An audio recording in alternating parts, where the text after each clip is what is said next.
About 20 years ago, I was on vacation with my mom, Phyllis, one of her best friends, and my brother Paul. We were up in Canada. We were at Banff and Lake Louise.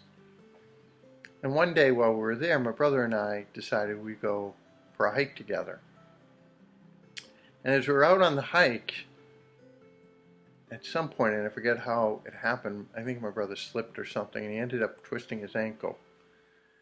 And it immediately kind of just blew up. You knew that something bad just happened, and he was in a lot of pain. Unfortunately, we weren't in a place where we could just sort of hang out and wait for someone maybe to come for help. We really needed to walk back. And as we were walking extremely slowly, because he was in a lot of pain, we're trying to figure out what we're going to do. And if you don't know anything about that particular area in Canada, the streams that come off, that were running through where we were coming right off of glaciers. And so I said to my brother, hey, why don't you try sticking your foot in? See if it does anything. Now, of course, glacial water is extremely cold. It was probably about 40 degrees. My brother said, all right. So he stuck his foot in, and you could almost see the swelling go from like here to here. It was almost like his ankle was back to normal. And my brother could only keep his foot in there for about 2 minutes because it was so cold that the cold actually started causing pain. So he pulled that out. And not that his ankle was better, but it didn't hurt, and he could actually walk fairly normally on it. He was walking a little gingerly, but we could actually start moving along. The thing is, when we chose to do that, we weren't really sure what would happen. And yet, we thought we'd give it a shot.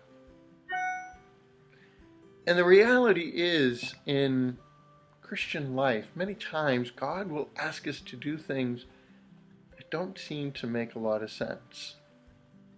You look at someone like Jeremiah, who God calls to be his prophet in Jerusalem, and really gives him a pretty lousy message that the people reject. They want nothing. They want to hear nothing from Jeremiah. And he will even say to God, you duped me and I allowed myself to be duped. Because the people got pretty vicious towards him. But at the same time, he knew he had to proclaim the message. It was the only hope the people had of maybe changing their lives and averting what was coming. Well, we have this story of Jonah, who knew that if he followed through on what God wanted him to do, that was a good chance the people of Nineveh might change. And he hated the people of Nineveh. But he became the prophet of the Lord, and he went. And he did just what the Lord called him to, though with a lot of fighting. And that's what happened. The people of Nineveh heard the message of Jonah, and they repented and changed what was coming. Or Peter, when he's asked to get out of the boat and to walk on the water, he really, in a sense, had no idea what to expect. And yet, for a while he kept focused on Christ, he was okay.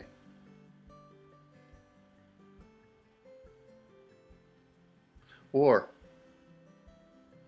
the message Jesus proclaimed, that he was going to die on the cross and rise 3 days. And his people, his disciples, didn't quite get it. They didn't quite understand.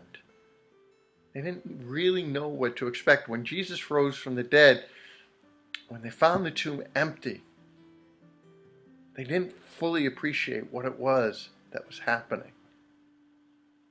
So often, in following God's will in our life, He can ask us to do things that we're not quite sure what they're about or what they mean.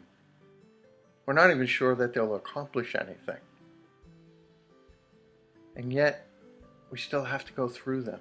We just have to remember Jesus' most important line of all. Not my will, but your will.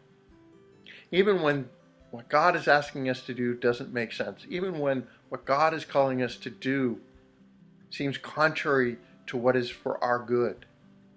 The cross certainly looked contrary to Jesus' good. And yet, it saved the world.